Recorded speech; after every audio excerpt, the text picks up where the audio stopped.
انتوا طبعا عارفين ان ده الكوريكولم بالنسبه لكم اللي هو الجوينتس كاتبين لك ادفانتو اكزيال وتمبرو مانديبيلر وسبيرو كلافيكولر او كروميو كلافيكولر والشولدر والإلبو والريست والسيكرو إيلياك والهيب والني والأنكل دولت اللي مكتوبين في المنهج. والفراكشنز دولت اللي مكتوبين اللي هم التايبس أنواع الفراكشنز، وبعدين مختارين حاجات معرفش ليه، يعني إيه الحكمة من اختيار هذه الأنواع بالذات. البوكسر فراكشر والراديال هيد والانترتروكانتريك والتيبيال بلاتو وباي مانيولار فراكشر والبلفيك فراكشر. يعني مثلا انت في اعتقادي بتاع الاشعه احسن فراكشر بالنسبه لك هو الاستفوان مثلا، يعني اللي انت كل يوم هتشوفه كل يوم مش عارف ايه. لكن التيبيال بلاتو مثلا ما هوش من الحاجات الجباره جدا ان انت ممكن تبقى محتاج. البلفيك فراكشرز نفس الحكايه، موجوده كتير جدا بس العمق فيها مش شغلانه كده زي ما هوري لك دلوقتي. فاحنا انا حاولت طبعا اعمل زي موائمه كده ما بين احتياجاتك وما بين الكوريكولم عشان نبقى في يعني وضع يعني مش بطال بالنسبه لنا. احنا الاول هنتكلم على الجوينت وهو المفصل اللي موجود ما بين الفقره رقم 1 والفقره رقم 2 سواء. الفقره رقم 1 زي ما انتم عارفين ما عندهاش بودي وما عندهاش فيرتيكال وما عندهاش الكلام ده كله زي الفقرات اللي احنا قلناها، لكن هي عباره عن دايره او رينج، يعني ليها حاجه اسمها anterior lens وليها posterior arch، يعني جناحات كده من ورا. بغض النظر الفقره رقم 2 عندها بروز كده لفوق اسمه اودونتايد بروسس. الاودونتايد دوت بيارتكليت او بيتوصل مع الانتيريور ماس بتاعه الاطلس في الجوينت دوت اللي هو اسمه اتلانتو اكزيال جوينت. مش المفروض ان انا بعرف اشوف الجوينت دوت في اللاترال اكس راي. لو عملت اكس راي للسيرفايكل هلاقي ان في خط كده رفيع زي الاسهم المتشاور ما بين الاودونتايد اللي هو ورا ده وما بين الانتيريور بارت او الكتله الاماميه بتاعه رقم 1 و2. لكن الحكم كويس جدا على هذا الجوينت بيتم في البوزيشن ده. البوزيشن دوت اسمه موبيل ماوس فيو. ايام زمان كان روتين، لما شرحت السباين قلت ان احنا بنعمل حوالي رجلي موبيل ماوس علشان نشوف الاودونتايد اللي هو ده ونشوف الجوينت اللي هو على الناحيتين ما بين الفقره الاولانيه وما بين الفقره الثانيه. فهنا دوت الجوينت سبيس اللي من قدام وده الجوينت سبيس اللي من الجنب، يعني دوت الشمال اللي هو اليمين.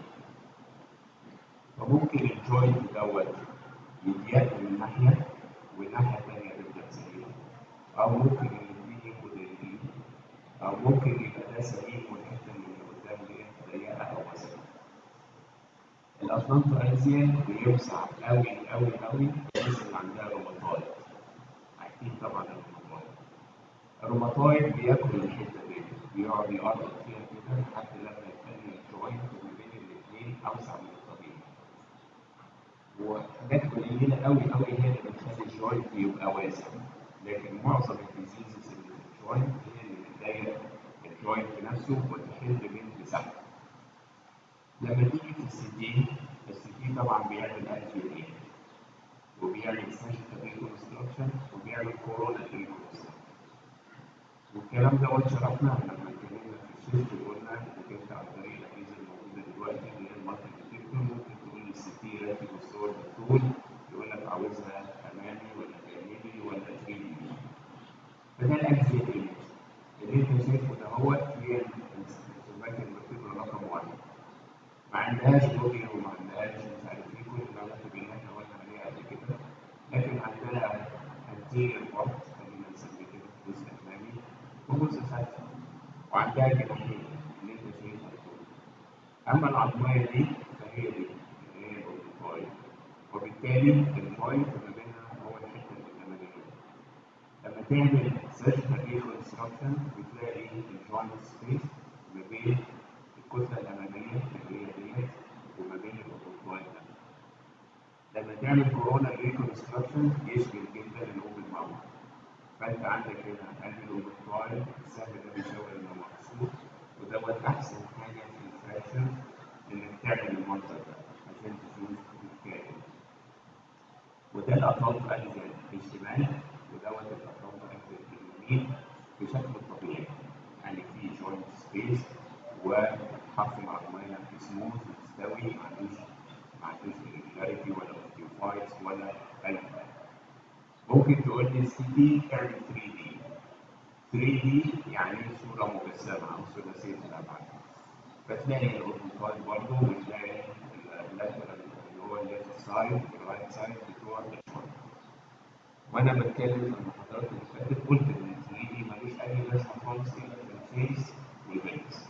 هم دول الحتتين اللي 3 دي ليه لازمه. اما بقيه الحاجات السباين والجوينت والكل دي حاجات خزعبليه ملهاش اي راس منها ولا تعني اي شيء وليس لها اي تكنولوجي. فالفيس مهم جدا بنزله في التروما، والبلفس مهم جدا زي ما هورينا النهارده في التروما دوت. من وجهه نظركم اكس راي ولا ام ار؟ بدايه كويسه. وده هو اكسل ولا سنتر ولا كورونا؟ وهم بره قالوا لي ان انتوا ما بتعرفوش الاكس راي من السي تي والبتاع، ليه بيشجعوا عليكم؟ انتوا ناقصين. طيب يبقى دوت كورونا ريكونستراكشن عند الاطراف الايزين. ادي البرونكويد وادي الليفت اطراف الايزين وادي الرايت اطراف الايزين جوينت بالسي. اكتر حاجه بتخرب الاطلانتو اكسيال الاوستيوارثرايتس زي ما انت شايف كده. ده اطلانتو اكسيال اوستيوارثرايتس على الشمال، لكن اليمين سليم. اوستيوارثرايتس يعني خشونه في الجوينت، والخشونه ديت بتخلي الجوينت سبيس يبقى ضيق، وتخلي الحرف بتاعه يبقى سكليروتيك، والحروف بتاعته تطلع اوستيوفايتس. ولما يحصل كده هو بنقول ان الاطلانتو اكسيال دوت عنده ايه؟ اوستيوارثرايتس. كتير جدا من الناس اللي بتتوجع من الرقبه وبتعمل اكس راي سيرفايكال يطلع لونه، لان ما بقيناش نعمل احنا الاوبن ماوس ولا بنشوف الاطلانتو اكسيال. فلما بقى نعمل الاوبن ماوس او المريض اتوجع وعمل اكس راي ما طلعش حاجه، فيقولوا له روح اعمل سي تي او اعمل ام ار اي. فاحنا في السي تي يا ريت يبقى دوت جزء مهم جدا بالنسبه لنا. الاطلانتو اكسيال عارفين انتوا الكوافير بتاع الستات؟ عارفين ولا بتقولوا خلاص؟ لسه شغال. ايوه. عند الكوافير حاجه كده عامله زي الكرومبا، الست بتدخل نصها جواها. اسمها ايه؟ مش مهم. بس هي عشان تدخل راسها جواها لازم تبقى قاعده وعامله رقبتها كده، صح؟ ساعه، 2، 3، ساعتها الاطلانتو اكسيال بيخرب على طول. اشهر حاجه وتخرب الاطلانتو اكسيال هو البوزيشن ده، ان يحصل هايبر اكستنشن لفتره طويله. والفتره الطويله ما بتحصلش الا عند الجماعه دول. بس طبعا الجوينت ما بيبص على ناحيه ويسيب الثانيه، بيبص الاثنين، اللي هي عامله كده. اللي بيبوظ واحد على ناحيه ويسيب الثاني بيكون ديزيز، سبيسيفيك ديزيز، يعني انفلاميشن مثلا، التهاب، تروما، ما اعرفش مين، حاجه زي كده. المهم الصورة دي كويسة لأنها بتورينا الفرق ما بين الجوينت الكويس اللي هو ده والجوينت الخربان اللي هو ده عشان تقدر تعرف. لكن ممكن الاثنين يخرب عليك زي ما انت شايف كده.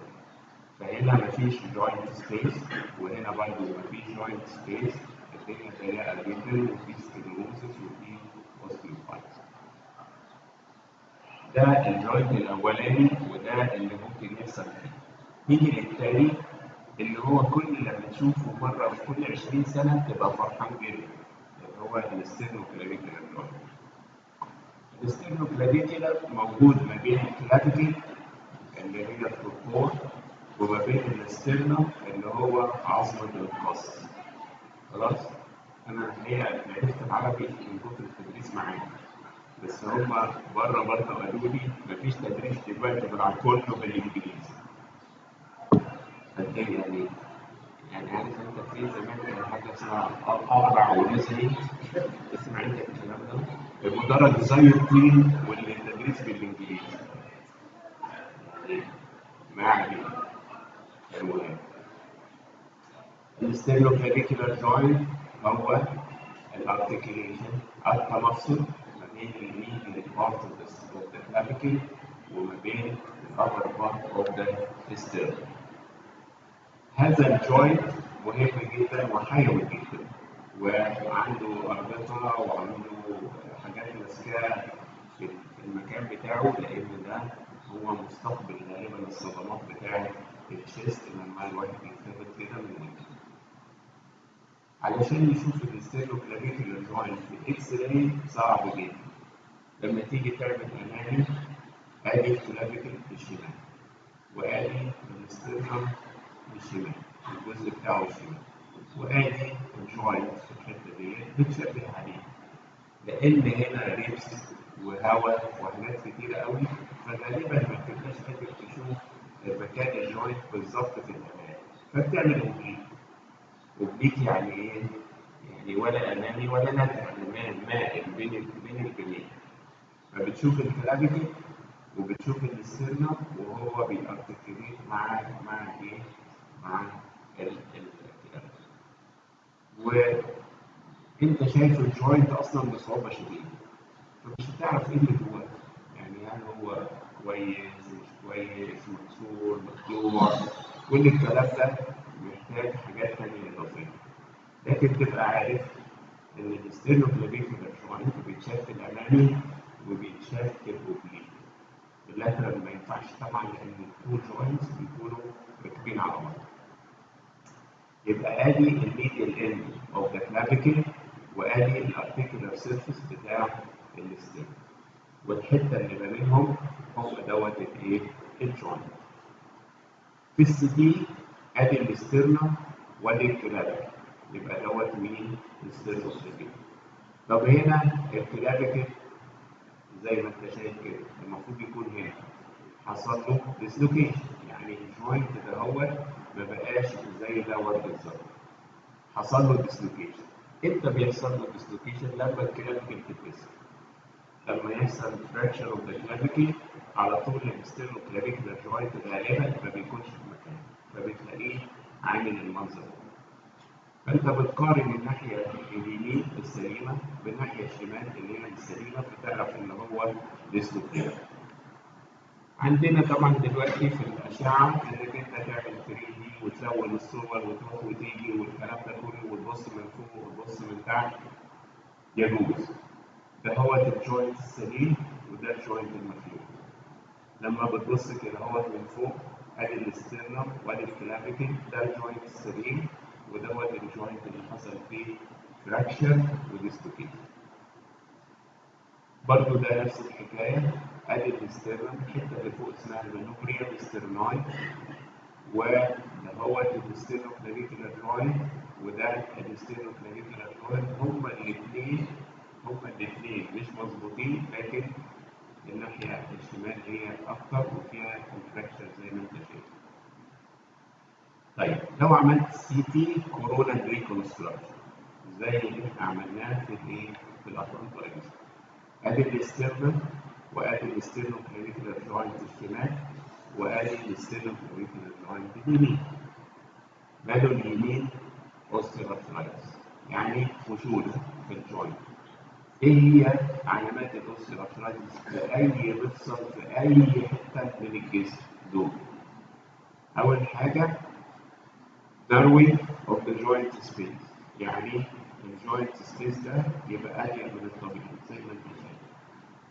subchondral bone sclerosis، يعني حرف العظميه دوت يبقى ابيض وده يبقى ابيض زي ما انت شايف، ابيض هنا وابيض هنا، يعني بون سكليروز. marginal osteophytic level، يعني osteophyte بروزات عظميه زي اللي انت شايف. subchondral pseudocystic changes، لما الامور بتستفحل يحصل هنا كور وهنا كور مليانه ميه، اسمها سودو سيستيك، يعني ما هي سيستيك يعني متكيس، وسودو يعني ما هوش حقيقي، مش سيستيك حقيقي يعني، لكن ديت نتيجه الخشونه. وبعدين الانترا ارتيكولار جاز يعني هواء، زي الديسك لما يبوظ على الاخر خالص يطلع مكانه هواء، اسمها باكن فينومينا، وده هواء لما يبوظ خالص يطلع جواه هواء. وبعدين لو كان جوينت كبير زي الركبه والإلبو يطلع فيه لوز بودس، يعني اوستيوفايت تتكسر وتجري جوه الجوينت نفسه. لكن في الجوينتس الصغيره ما عندهوش ايه لوز بودس. ادي ال 3 دي بتاع الشولدر، وده الهيومرس. زي ما انتم عارفين الشولدر مقرر عليكم في الام ار، هو والركبه، وده لوحده كل واحد منهم هياخد يوم لوحده. ده الكلافيكل، وده هو الاكروميون، وده الجوينت ما بين الاثنين. يبقى انت مقرر عليك الاثنين جوينتس بتوع الكلافيكل. الكلافيكل ماسكه في الستيرن، والكلافيكل ماسكه في الايه؟ في الاكروميون بتاع السكابيلا. ديت السكابيلا دوت اسمه الكوراكاي، ودوت اسمه اكروميو كلافيكولا جوينت. طيب في الاكس راي لما تعمل انتيريور ايمج للشولدر تلاقي الكلافيكل وتلاقي الاكروميون بتاع السكابيلا بيلف كده عشان يعمل الجوينت اللي هو ده. يبقى ده الكلافيكل وده هو الايه؟ الاكروميون. وبعدين ده السكابيلا، بس الحته ديت من السكابيلا اسمها الجلينويد. الجلينويد برضه ده سكابيلا اللي هو بيتمصل مع الهيد اوف ذا هيومرس. اما بقيه السكابيلا اللي هي عظمه اللوح ملوش دعوه بالهيد. الحته دي بس مهمه تعرف اسمها جلينويد. بعض الناس بتسميها سوكت، بس لا ده اسم مش كويس، سميها جلينويد. ودوت اسمه كوراكويد. العظميه دي اسمها كوراكويد، مش مهم تفتكرها دلوقتي، هنا في الام ار. And this is the head of the humerus اللي هي بتتمثل مع الجلينويد بارت اوف ذا سكين. يبقى الاكروميك كلافيكولار جوينت ما بين العظميه دي اللي اسمها الكلافيكل والعظميه دي اللي اسمها اكروميك، وده هو اسمه كوراكويد، وده هو اسمه جلينويد بارت اوف ذا سكابيلا، ودوت الايه؟ الهيد اوف ذا هيومرس. الاكروميك كلافيكولار نفس الحكايه، هيحصل فيه اوستيوارثرايتس. الاوستيوارثرايتس in the form of a narrowing of the joint space, subarticular bone sclerosis, osteophytes. كل اللي احنا قلناه في الاوستيوارثرايتس ممكن يحصل في الاكروميك كلافيكولار، ودوت من الجوينتس المشهوره جدا جدا اللي بيحصل فيها اوستيوارثرايتس. وبيضايق الكتف قوي لان بيمر تحتيه عضله مهمه جدا اسمها سوبراسباينيتس، ونجيب سيرتها في الام ار. ودوت اول ما يحصل فيه اوستيوارثرايتس يضايق جدا السوبراسباينيتس، وكل لما ترفع ايدك كده هو يحط في الدنيا لحد لما يقطعه. يبقى اهي دي مصر اهي اللي انا بقول لك عليها اسمها سوبراسباينيتس، بتمسك في اليومرس. اول ما ترفع ايدك كده لفوق الحته ديت تيجي تحت الاوستيوارثرايتس، بتلاقي هنا اوستيوفايت وهنا اوستيوفايت، عظم ناشف جدا يروح حاكك التندن لحد لما يقطعه. الاول يعمل فيه ديجنريشن وبعدين يجيب خبر يقطعه خالص. يبقى الاكروميك كلافيكولار مهم جدا في الاوستيوارثرايتس، انه بيداري السوبرا سباينيتس، المصل دي اسمها سوبرا سباينيتس. في ديزيز تاني اسمه اكروميك كلافيكولار سيبريشن، يعني ده المفروض يكون قصاد دي نتيجة التروما اتفصل من بعضيه. ما بيقولوش عليه ديسلوكيشن، بيقولوا عليه سيبريشن. بقية الجوينتس لما تطلع من بعضها ده اسمها ديسلوكيشن، لكن دوت لما يتفصل من بعضه اسمه سيبريشن. السيبريشن في عرف الجماعة بتوع الام ار مش هتدرس الحتة ديت 6 انواع، مالكش دعوة. انت ليك بس ان العظمتين دولت مش قصاد بعض يبقى سيبريشن بس كده، مالكش دعوة بالباقي. طيب دلوقتي بقى هنوري لك فيلم كده علشان تعرف الاناتومي بتاع الشولدر اللي احنا عاوزين نتكلم عليه دلوقتي.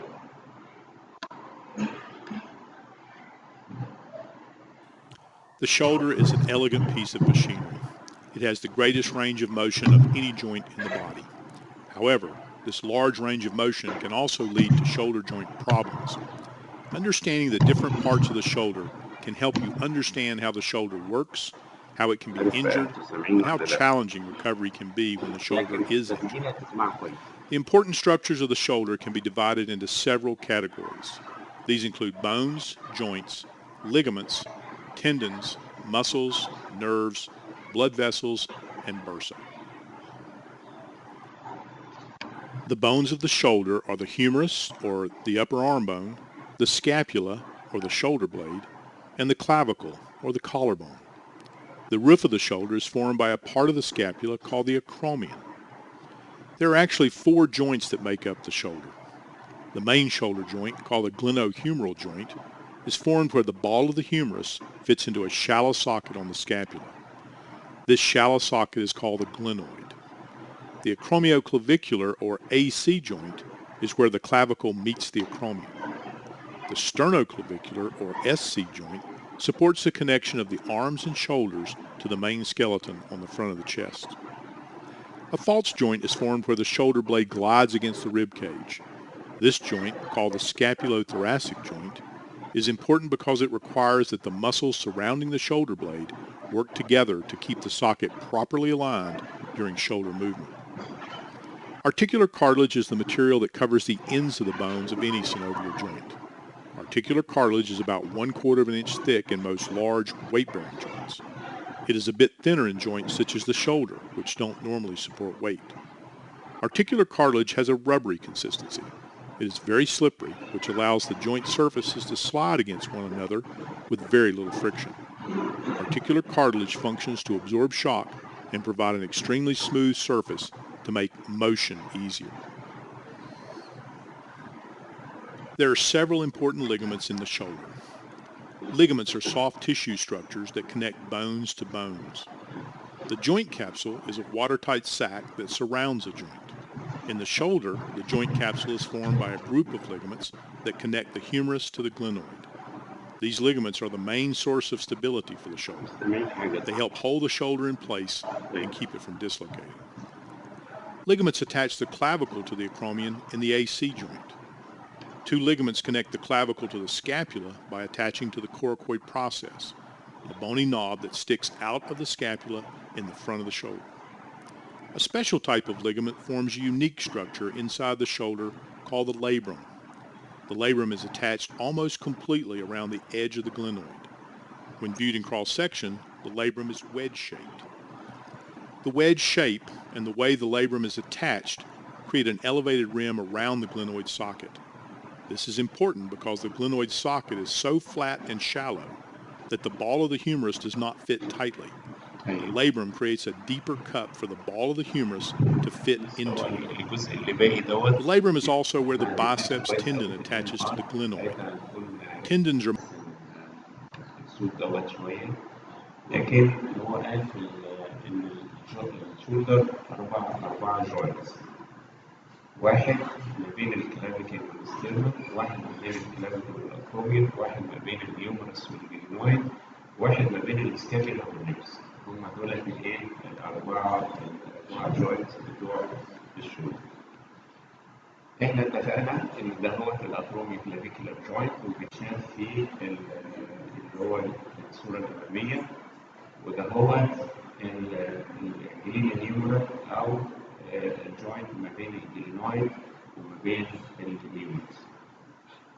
ممكن في بعض الأحيان الفيو دوت مش مشهور قوي، إنك تعمل أوبليك فيو للشولدر، مش مهم في الشولدر نفسه لكن مهم في الأترومي كلافيكولار، بيخليك تشوف الأترومي كلافيكولار بوضوح شديد. بعدين تعمل اكسيلري فيو اللي هو واحد فارد ايده كده علشان تبص على علاقه الهيومنز بالجلينويد بارت اوف السكابيلا، وبعدين تعمل اللاترال فيو علشان السكابيلا اللي هو دوت ممكن يوري لك ازاي المريض بيكون واقف علشان تصور بيسموه الواي فيو بتاع السكابيلا.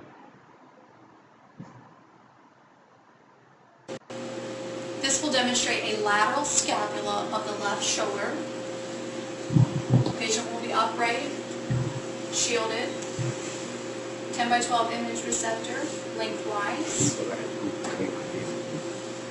The patient will be rotated 45 to 60 degrees into a left anterior oblique position.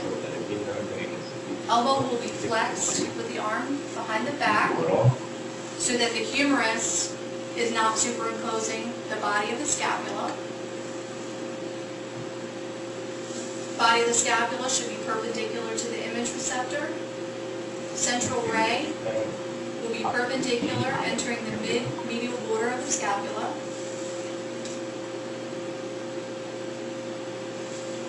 Collimate.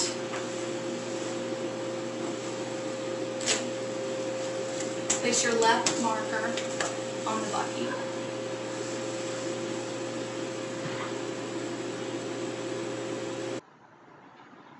عرفت ازاي بتصور ده؟ بتطلع الصورة زي كده بيسموه واي فيو، لأن السكابيلا ساعتها بتكون عاملة زي حرف الواي ما بين الكوراكويد وما بين الأتروميوم وما بين البليد نفسه أو الحرف بتاع السكابيلا.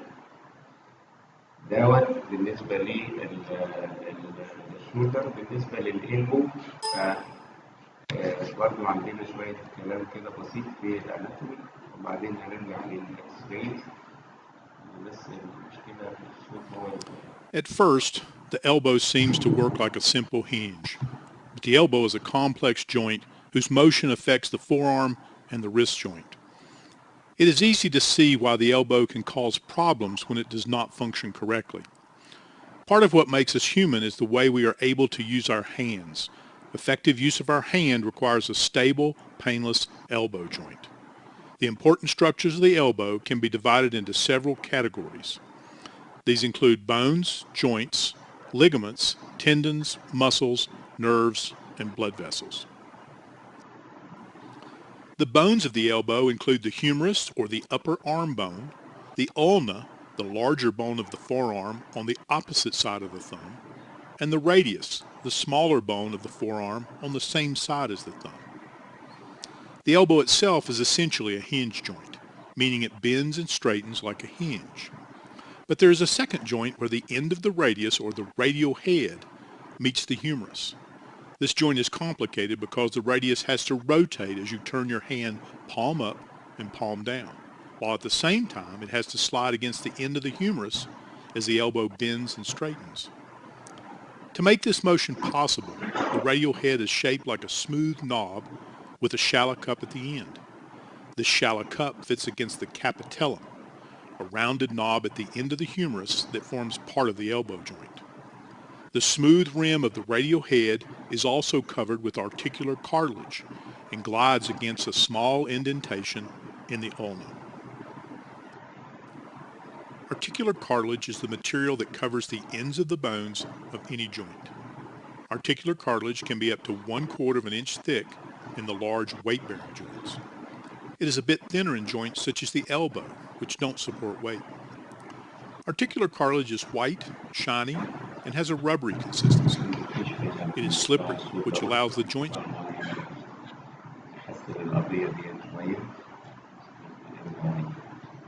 الاكس راي بتاعت الإيكو. عندنا الهيومرس، عندنا الألنا، عندنا الريديوس. الريديوس عندها هيد، عندها ليك، عندها شاف. الألنا عندها كولوكلينيال بروسيس، وعندها كورونال بروسيس، وعندها شاف. الريديوس بتارتكليت مع حته من الهيومرس اسمها كابيتيلم او اسمها لاترالي كونداي مثلا يعني. وهنا هو the medial aspect of the heart. اللي ناحيه الألنا هو الميديال، واللي ناحيه الريديوس هو اللاترال. في الإلبو طبعا في أمامي وفي جانبي، وممكن نعمل سي تي زي ما حضراتكم شايفين. الكورونا ريكونستراكشن بتشوف الراديوس والارتكيليشن بتاعها مع الهيومرس، وبتشوف الأرنا والارتكيليشن بتاعها مع الهيومرس. ال 3 دي في الإلبو ليست له أي قيمة تشخيصية، ولكنه من قبيل المنظر.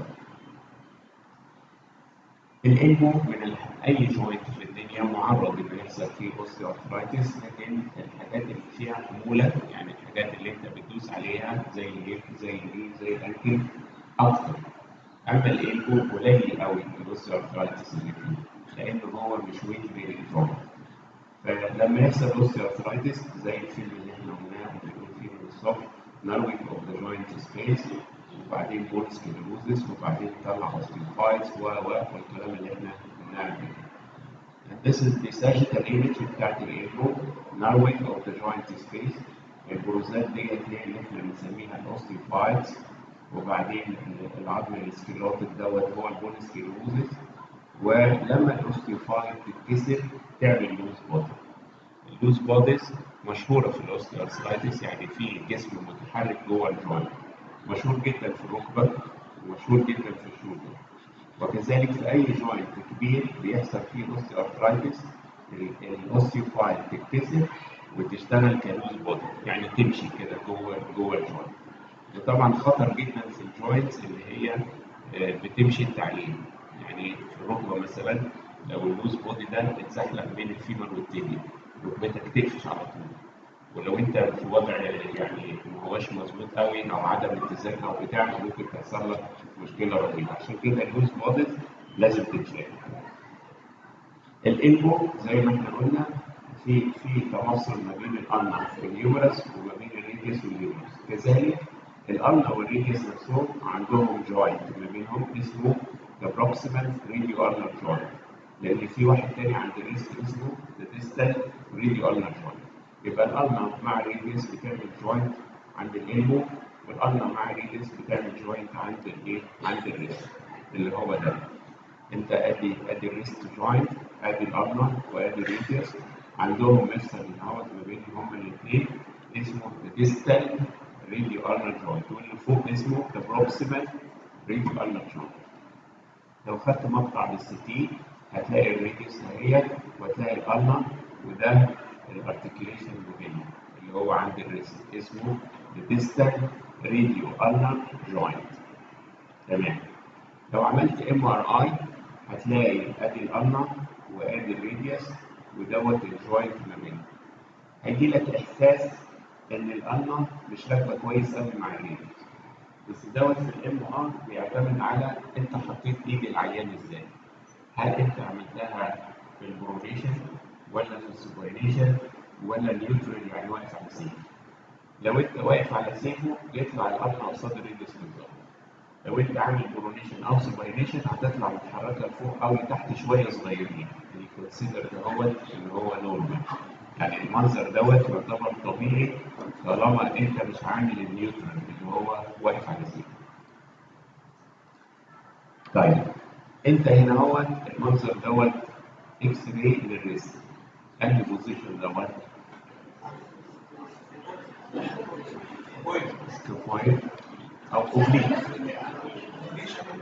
طيب ايه اخبار الديستال ريديو-ألنر جوينت؟ يعني ديسلوكيتد ولا في مكانه؟ في مكانه. طيب هنا في اللاترال ديسلوكيتد عشان الألنر راجع لورا والريديوس طالعه لقدام.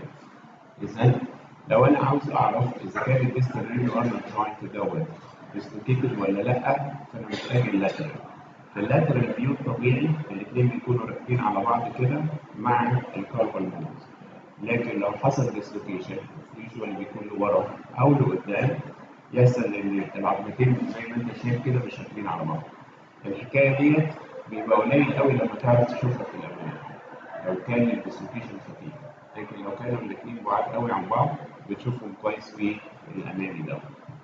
طيب مثلا ادي الريديوس والارنا المفروض تكون موجوده هنا الحته ديت كده. الارنا دلوقتي فوق خالص، يعني ملهاش دعوه خالص بالايه؟ بالريديوس. معنى كده ان الديستال راديو ارنا جوينت دوت ديسلوكيتد بالكامل. طيب تيجي عند العظم بتاع الايه؟ بتاع الريست. احنا عارفين ان ده ريديوس وعارفين ان دوت الايه؟ الارنا. نيجي بقى للعظم ده. العظم دوت ليه بيبقى بيتشع وليه جمل اعتراضيه ومش عارف ايه والكلام ده. سيبك من كل دوت، احفظ العظم بدل ما تحفظ بيت الشعر، احفظ العظم نفسه وخلاص. طيب لما تمسك الريديوس، ليه الريديوس؟ العظميه اللي جنبها على طول وشها على طول اشهر واحده في الريست السكافويد، واللي جنب السكافويد اليونيت، واللي جنب اليونيت التراكيتري. اما البيزي فور فما بتكونش باينه، اللي بيبان هم الثلاثه دول، ان البيزي فور بتكون راكبه على التراكيتري. فانت الصف الاولاني تحفظه سكافويد يونيت تراكيتري. خلاص؟ التراكيترم دهيت اخرها ايه؟ يو ام. الصف الثاني بيبتدي بعضمايه اخرها يو ام اسمها ترابيزيوم، وبعدين اختها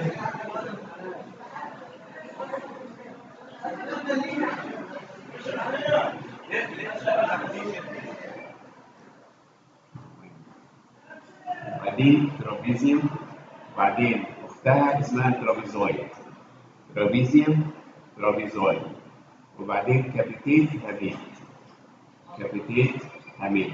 من الاول بقى سكافويد ليونيت تراكيتري، بعدين ترابيزيوم ترابيزويد كابيتيت هاميت. اهو سكافويد ناحيه الريديوس، سكافويد ليونيت تراكيتري ودي البيزي فور، وبعدين ترابيزيوم ترابيزويد كابيتيت هاميت. الهاميت اخر واحده من فوق عندها منقار كده وعندها عين. شايف العين دي؟ اسمها ذا اي اوف هاميت. لما العين تختفي يبقى الهاميت مكسور. دي بس معلومه عابره كده، مش عليك الفراكشنز بتاعت الهاميت، لكن ديت اسمها ذا اي اوف هاميت. لما يكون واحد عنده تروما وعملت له اكس راي للريست وما لقيتش عين الهاميت تعرف انها مكسوره بغض النظر. نيجي بقى للسكافويد. السكافويد سيريز اللي هي فيها امامي وفيها لاترال وفيها اوبليك او اللي هو الفيو بتاع الارنر ديليشن ده، علشان تطلع السكافويد بعيد عن، هي اصلا بعيد عن بقيه الكاربال بونز، لكن لما يكون فيها فراكشن زي ما هنقول بعد شويه تعرف تشوفه كويس. طيب هنا هو ده الاوبليك الملوي على ناحيه والثاني الاوبليك الملوي على الناحيه الثانيه، و كانت ايزي بتشوف لون السكافويد بوضوح شديد من اولها لاخرها، وبرضه هنا بتشوف السكافويد بوضوح شديد. يبقى كده احنا خلصنا الجوينتس بتاعت الابر ليج. هنفر بقى بسرعه الجوينتس بتاعت اللور. اول واحد فيهم اللي هو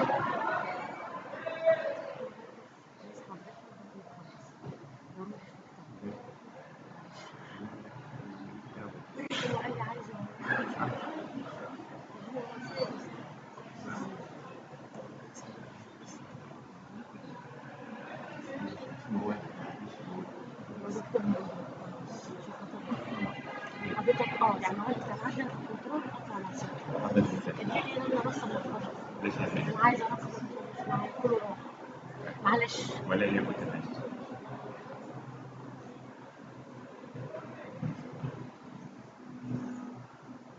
خلاص يا جماعة الخير.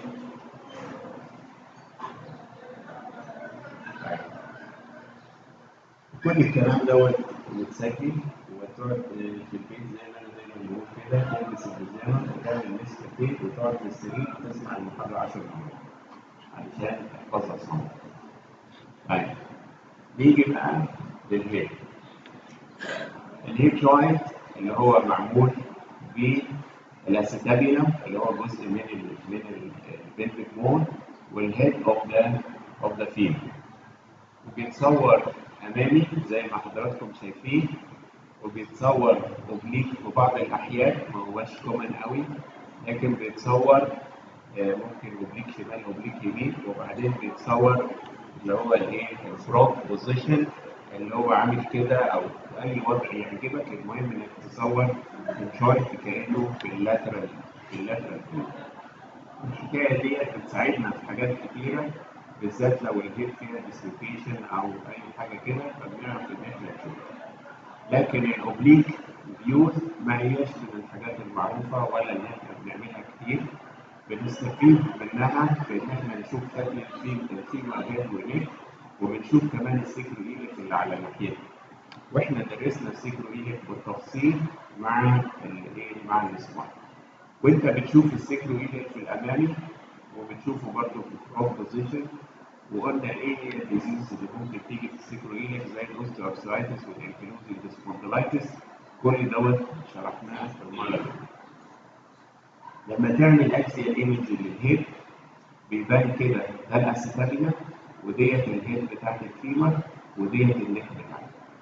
الاسيتابيولم مكون من 3 اجزاء. الحته القدامانيه اسمها anterior column، والحته الورانيه اسمها posterior column، والحته الحرف اللي في النص دوت اسمه quadrilateral plate. دولت الاسامي دي مهمه عشان كده انا بقولها لك، لان لما يحصل فراكشر عند الهيد لازم تقول بالظبط مين اللي مكسور. خلاص؟ فانت محتاج تعرف ال3 اسامي دول، هل هو الانتيريور كولوم اللي مكسور ولا الكوادريلاترال بليت ولا البوستيريور كولوم. دولت مهمين. الحاجات اللي مش مهمه بالنسبه لك انا بفوتها على طول. ممكن تقول لي السي تي اعمل كورونا ريكونستراكشن او ساجيتال ريكونستراكشن علشان تشوف موضوع شويه قريب قوي من المنظر بتاع الايه؟ بتاع الاكس راي. This is coronal images للهيبس. بتبتدي من كده وبعدين تبتدي الهيد تظهر والجوينت سبيس يظهر وبعدين لحد لما تخلص خالص. دي السيريز بتاعت الكورونال سي تي للهيد جوينت. السيكروإيليك هو الجوينت اللي موجود ما بين السيكرم والإيليك بون. السيكروإيليك جوينت بيتشاف كويس في البلين اكس راي زي اللي شفنا قبل كده، وبيتشاف دلوقتي في السي تي زي ما حضراتكم شايفين. الام ار بتاع الهيد مش مطلوب مني، لكن انا قلت قبل كده في تدريس الام ار ان في حاجه اسمها تي 1 وحاجه اسمها تي 2، ولما يكون الفات ابيض يبقى تي 1 ولما يكون الفات اسود يبقى تي 2، والميه عكس الفات، الميه بتبان بيضه في التي 2 وبتبان سوداء في الايه؟ في التي 1. فالهيد ما هوش من ضمن الكوريكولم اللي هو موجود عندنا. نيجي بعد كده للركبه. الركبه عندنا بقى تفانين وتفاصيل، عندنا فرونتال فيو، لاترال فيو، وتانل فيو، وسان رايز فيو، واوبليك، ومارشال. الامامي ممكن تعمله نايم زي كده وتصور الركبتين مع بعض، او تعمل امامي ستاندنج. معظم الناس دلوقتي بتحب الستاندنج علشان تشوف الجوينت قد ايه ضيق او كده لما تحمل عليه. دوت الامامي، وده اللاترال. ممكن نفس الحكايه تعمل اللاترال وهو الواحد نايم، او تعمل اللاترال وهو واقف. ودوت اسمه التانل فيو او النوتش فيو، انك انت بتعمل الركبه كده متنيه وبعدين تعمل زاويه بالاكس راي بيم علشان تفتح الحته دي. هتفتح الحته ديت ليه؟ علشان في حاجات كتيرة في المنطقة ديت ممكن تبقى موجودة. من الحاجات المشهورة قوي إن يكون في لوز بودي، يعني فتفوتة عظمية من اللي بتجري جوه الجوينت بتشوفها كده. من الحاجات المشهورة برضو إن الحتة ديت بتتكسر اللي هي اسمها التيبيال سباين، يعني دوت الكوندايل اللاترال، وده الكوندايل الميديال، ودوت الفيبيال، ودوت التيبيال. الحرف التيبيا من فوق دوت اسمه تيبيا بلاتو، وطالع منه جزئين كده اسمهم التيبيا سباينز.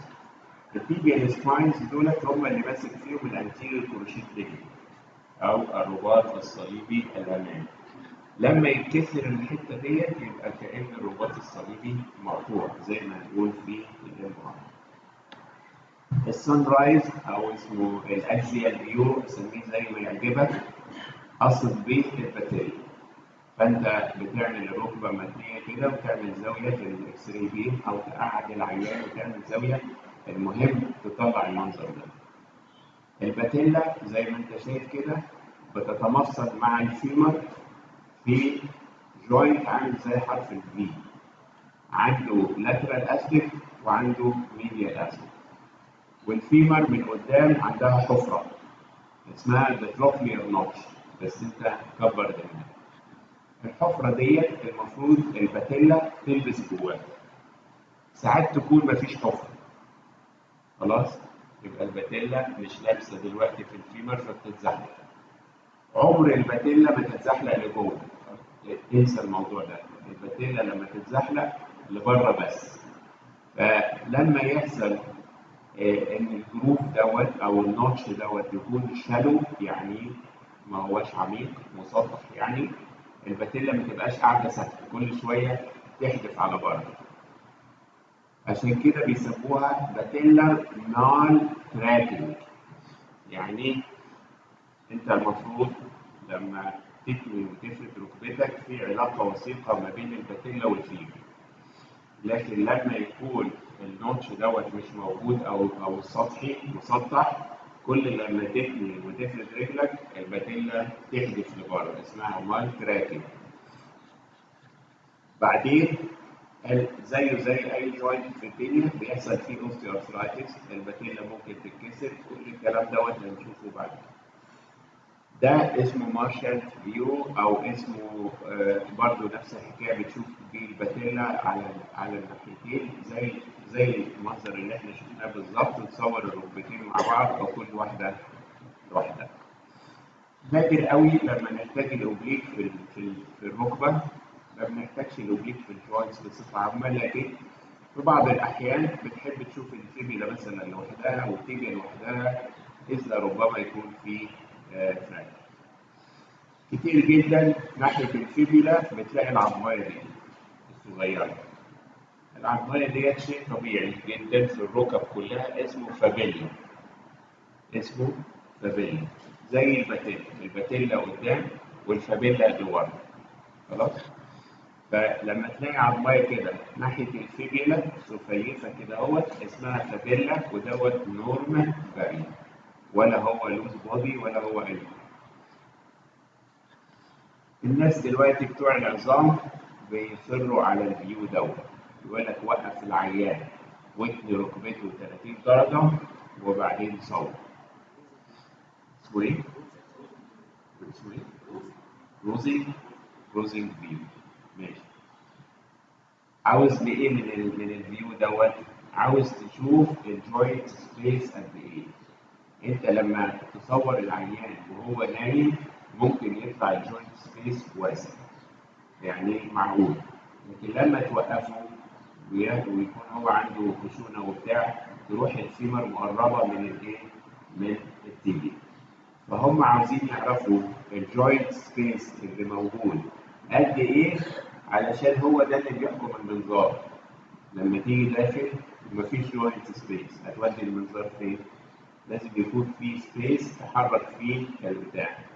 فده وهو واقف من غير فليكشن، في جوينت سبيس زي ما انت شايف كده. عمل الفليكشن ما بقاش فيه جوينت سبيس.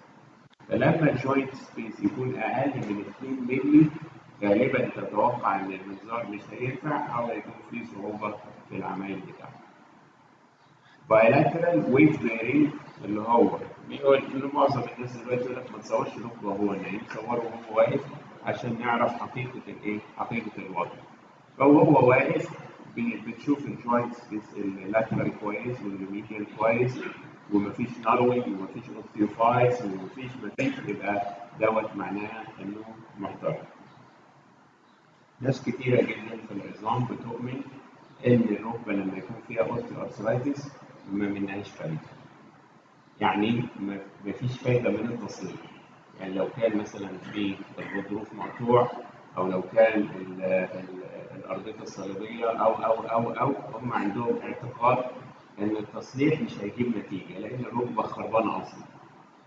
وبعض الناس معروفين في العظام يعني لما تروح له وحد عنده اوستيوارثرايتس يقول لك غير الركبه.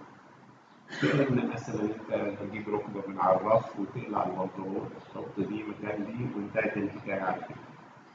هم عندهم موضوع تغيير الركبه زي الزايده كده، انك الزايده تعبك تشيلها وتخلص مثلا.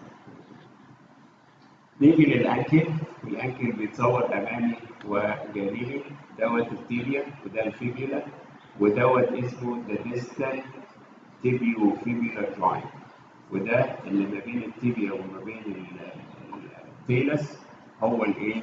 هو الانكل جوينت شخصيا. في اللاترال فيو بتشوف الجوينت، بتشوف طبعا اذا كان في هنا هو البروز العظمي اللي اسمه كالكينيان سبير. يبقى ده هو الكالكينيس وده هو التيلس وده هو النافيكولار وده هو الكيوبويد. العظمية اللي فيها سي بتتمثل مع العظمية اللي فيها سي، يعني الكالكينيس مع الكيوبويد، أما التيلس مع النافيكولار. والمفصل ما بين التيلس وما بين الكالكينيس اسمه كده سب تيلر جوينت، يعني المفصل تحت التيلس، أو اسمه تيلو كالكينيان جوينت. ده وده سيان، الاثنين تبع بعض. في السي دي كورونال ايمج بتشوف الانكل جوينت ما بين التيبيا وما بين التيلس، وبتشوف الديستال تيبيو فيبيولار جوينت اللي هو ما بين التيبيا وما بين الفيبيولا. بالنسبه للفوت قلنا ان الكالكينيوس بيارتكليت مع مين؟ الكيوبويد، والتيلس بيارتكليت مع مين؟ النافيكولار. وبعدين عندك ثلاث عظمات هنا هو جنب بعض اسمهم كيونيفورم بونز، هنجيب سيرتهم بعد شويه دلوقتي. وقلنا ان التيلس بيارتكليت مع الكالكينيوس في الحته دي اسمها سب تيلر جوينت، وان العظم دوت اسمه ميتاتارسلز، وان العظم دوت اسمه فالانجيز. والمفاصل ما بين الميتاتارسل ودول اسمها تارسو ميتاتارسل جوينت، وما بين ده وده اسمه ميتاتارسو فالنجيال، وما بين ده وده اسمه انتر فالنجيال جوينتس. بالتالي ادي الكالكينيوس بيارتكليت مع الكيوبويد والتيلس مع النافيكولار، ودول الثلاثه اسمهم يونيفورم بونز، ميديال وانترميديال ولاترال، يعني واحده على الميديال اسبكت واحده في النص وواحده لا. ده هو اسمه ميتاتارسل وده هو اسمه فالانجيز. الجوينت دوت اسمه تارسو ميتاتارسل، وده هو اسمه ميتاتارسو فالنجيال، وده هو اسمه ايه؟ انتر فالنجيال جوينت. هذا وبالله التوفيق.